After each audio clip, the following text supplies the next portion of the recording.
Hey coaches, for this video I want to talk to you about the program flow and science for our ladders with sprints format. Now a couple keys on this one, and it's really important to check your sheet for the layout on this one. You're going to have 4 ladders set up on this side of the yellow pole and 4 ladders on that side of the yellow pole at this end of the gym. But then at that end of the gym, there will be cones set out there for them to know kind of where that stopping point is. And really important, on that side of the gym, there will be a couple heavy carts out on that side of those cones. And those are there just so the mats don't slide out as people are turning. So the key here on this format is we are going to redline them on that one. So we really kind of want to encourage them to be pushing themselves a little bit on this one, especially with a bigger class. And that's really important. I'll explain that in a second. So how this one works, you're going to have to make sure you check how many people you're kind of expecting in this class and have an idea of how many people you're going to have at each ladder. So for example, with 4 ladders, if I had 8 people, I'd be like, there's going to be 2 people on each ladder, and we're just going to use the 4 ladders on that side. I had 10, same thing. 2 people at each ladder, just using the first 5 ladders and moving on from that. Obviously, you get to more people than that, you may end up having to have 3 or 4 people on a ladder. And if you have a full 48-person class, you could need all the way up to 6 people per ladder. And if that's the case, you really want to make sure you focus on the sprints so that they actually want their little bit of break at the recovery point or at that point where they're waiting in line for the ladder. So keys on this one, know how many people you're going to have in your class, know how many people are going to be at each ladder, because again, that's important.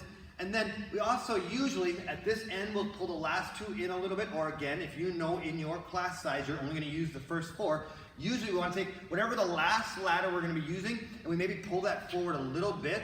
And the reason for that is we're going to encourage people as they're coming in, be like, all right guys, we're going to start, at the ladders. I want you to get in groups of 2 or 3 or whatever, 3 people per ladder. And if you know you want to go a little bit slower, you can choose one of the ladders on this side. If you know you want to go a little bit faster, choose a ladder on that side.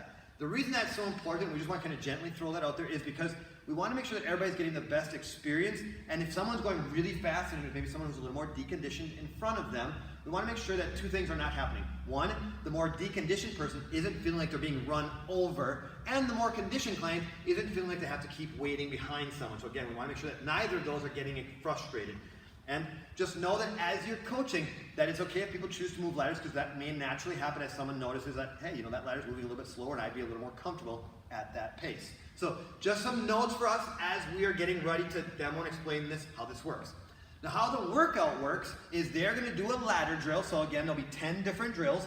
They're going to do a ladder drill where they'll do an icky shuffle to the end of the ladder. Then they're going to jog down to the cone. They're going to turn around the cone, and then they're going to sprint back. Now here's the keys on this one. It's really kind of just a little bit of knowing how to coach this format. If you have a full room, if there are 6 people at each ladder, you really want to encourage them to really sprint on those sprints. Like, give me everything you got. They should get back here and be like, and that's okay, because if they come back from that sprint completely gassed, they'll be completely fine, and it's taking a few seconds to catch their breath while the next person's going and the next person's going, and then they'll get their turn to go through the ladder again. Now on the flip side, if you only have 2 people per ladder, know that they're going to basically come sprinting down here and they'll be able to jump right back in the ladder. So it's going to be 60 seconds non-stop. And then they'll get another 20-second break, you show them a different move and they'll go again, and then you show them another move and they'll go again.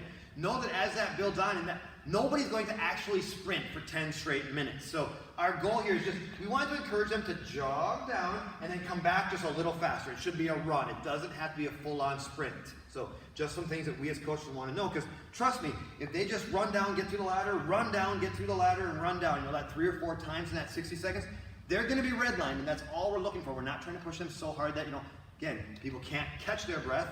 And then how the intro and stuff works on this one is you're going to intro it for them. You'll demo the first ladder drill, and then they'll do that ladder drill for 60 seconds, and then in that 20-second break, you'll demo the next ladder drill. They'll do that for 60 seconds, then they'll do another one, and they're going to go through all 10 moves like that. Once they've gone through all 10 moves like that, they're going to get a 1-minute break, grab a drink of water, kind of catch their breath, kind of reset, and then we'll do that all over again. You'll again start at the top, they'll do that ladder drill for a minute, you'll demo the second one, they'll do the second one. The only other big key for us as coaches is we want to be paying attention to which side the moves are happening on, so that we let them know which side to turn at the cones. And we want to be making sure we're kind of flipping back and forth. So again, what you don't want to have happen is where every time they turn around the cone toward the logo wall. So just kind of pay attention to which side of the ladder they're going to have to end up on. Be like, all right guys, this time we're all turning towards the logo wall. And they'll do that drill. And then all right, this time guys, we're all turning away from the logo wall. And again, it may not be perfect left, right, it might be left, left, right, right, but because again, Maybe we're doing this drill and we want them to come back around and be right on that side again. So just make sure that, again, you remember that we want to be having them turn different ways at that orange cone on the back side of this one. That's the programming flow and science behind this one. The only other big thing that we want to be watching for as coaches is that we don't have any big gaps in the mats. We may have to kind of adjust those mats, and that's why we have those dumbbell carts back there, so carts don't slide. And then as we're going through, as coaches, know that with a bigger class, there's not going to be necessarily a whole lot of room in the lines here. So you may do a lot of your coaching from the two bookends kind of facing in on that one. So again, you could be behind the ladder here, kind of basically high-fiving everybody as they're coming down from their sprints. And you might have some time where you're going to be down here by these orange cones. And again, you're kind of high-fiving everybody as they're going around the cone. Good job, keep going. All right, take off, go. So again, just remember that your coaching on this one is going to be really cheerleader lots of times from those bookends versus being in these lines here where people are trying to run and you're kind of just creating that log jam for them. So keep everybody moving nice and quick for that one. Lastly, on this format, remember that there's a very special warm-up, so check the video for the warm-up for our ladder format.